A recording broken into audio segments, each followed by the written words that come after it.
I know that you and Moderna recently showcased putting cold chain on autopilot, was something I was really interested in discussing with you.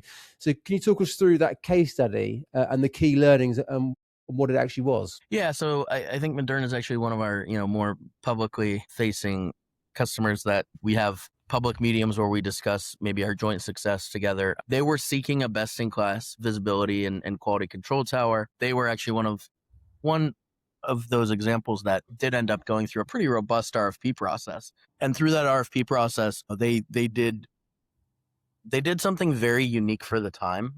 From my understanding, they effectively wanted to remove the marketing from the substance. So Hmm. instead of just relying on these really fancy demos and, showrooms and let me see what your product can do through a call like this, they actually said, no, no, no, I don't want to talk to anybody.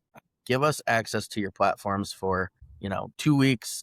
And our whole team is going to play around with it. And I think every provider had to go through that. And so the platform had to speak for itself.